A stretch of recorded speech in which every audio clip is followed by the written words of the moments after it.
Hi friends, welcome to my channel. ഇന്ന് നമ്മൾ ഉണ്ടാക്കാൻ പോകുന്നത് വളരെ ടേസ്റ്റി ആയിട്ട് അതുപോലെ തന്നെ വളരെ ഈസി ആയിട്ടും ചെയ്യാൻ പറ്റിയ ഒരു റൈസ് പുഡിംഗ് റെസിപ്പിയാണ്. അപ്പോൾ നമുക്ക് എങ്ങനെയാണ് ഈ പുഡിംഗ് ഉണ്ടാക്കുന്നത് നോക്കാം. ആദ്യമായി അതിനായിട്ട് 1 കപ്പ് റൈസ് ഞാനിവിടെ എടുത്തിട്ടുണ്ട്. നിങ്ങൾക്ക് ഏത് വൈറ്റ് റൈസ് വേണമെങ്കിലും യൂസ് ചെയ്യാം. പക്ഷേ ബിരിയാണി റൈസ് യൂസ് ചെയ്യരുത്. കാരണം ബിരിയാണി റൈസ് യൂസ് ചെയ്താൽ അതിൻ്റെ ആ സ്മെല്ലും ഫ്ലേവറും എല്ലാം ഈ പുഡിങ്ങിൻ്റെ ടേസ്റ്റ് മാറ്റും. ആദ്യം തന്നെ നമുക്ക് ഈ റൈസ് ഒന്ന് വേവിച്ചെടുക്കാം. റൈസ് വേവിക്കാനായിട്ട് ഞാനൊരു 2 കപ്പ് വെള്ളം വെച്ചിട്ടുണ്ട്. വെള്ളം തിളച്ച് കഴിയുമ്പോഴേക്കും നമുക്കിതിലേക്ക് റൈസ് ആഡ് ചെയ്ത് കൊടുക്കാം. ഇപ്പോൾ വെള്ളം നന്നായി തിളച്ച് വന്നിട്ടുണ്ട്. നമുക്കിതിലേക്ക് റൈസ് ആഡ് ചെയ്ത് കൊടുത്ത് നന്നായി വേവിച്ചെടുക്കാം.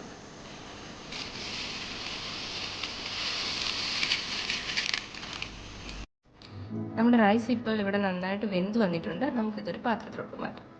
ഇനി നമ്മളൊരു പാത്രം അടുപ്പത്ത് വെച്ച് അതിലേക്ക് 1 ലിറ്റർ പാൽ ഒഴിച്ച് കൊടുക്കുക. പാലിനി നന്നായിട്ടൊന്ന് ചൂടായി വരണം. പാല് ചൂടായി വരുന്ന സമയം കൊണ്ട് നമുക്ക് ഇതിലേക്ക് ആഡ് ചെയ്യാനായിട്ടുള്ള കോൺഫ്ലോർ മിക്സ് ചെയ്തെടുക്കാം.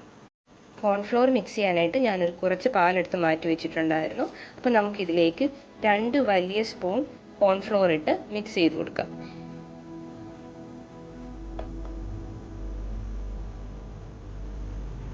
രണ്ട് സ്പൂൺ കോൺഫ്ലവർ ആഡ് ചെയ്തിട്ടുണ്ട്. ഇത് നന്നായിട്ട് മിക്സ് ചെയ്തെടുക്കാം. കോൺഫ്ലോർ ഇപ്പോൾ നന്നായിട്ട് മിക്സ് ചെയ്ത് വെച്ചിട്ടുണ്ട്. നമുക്കിത് ചൂടായിട്ടിരിക്കുന്ന പാലിലോട്ട് ഒഴിച്ചു കൊടുക്കാം.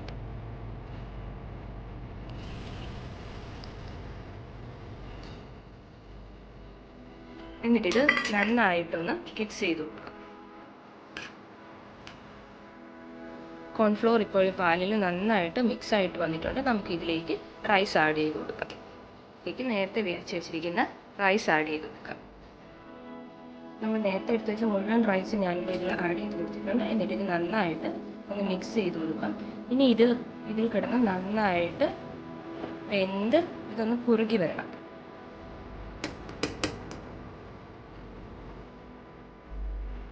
ഞാൻ ഇതിൻ്റെ കൂട്ടത്തിൽ ഇതിലേക്ക് ഒരു 3 വലിയ സ്പൂൺ ഷുഗർ ആഡ് ചെയ്ത് കൊടുക്കുന്നുണ്ട്.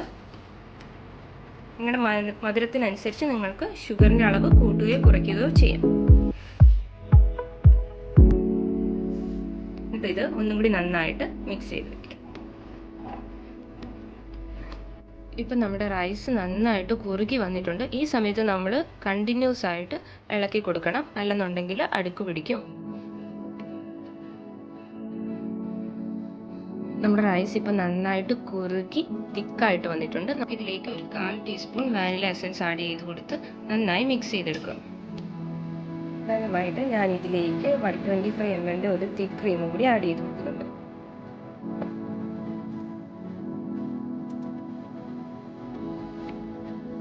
എന്നിട്ട് ഇത് നന്നായിട്ട് മിക്സ് ചെയ്ത് കൊടുക്കുക. അങ്ങനെ നമ്മുടെ പുഡിംഗ് ഇവിടെ റെഡി ആയിട്ടുണ്ട്. നമുക്കിതൊരു സെർവിങ് പ്ലേറ്റിലോട്ട് മാറ്റാം.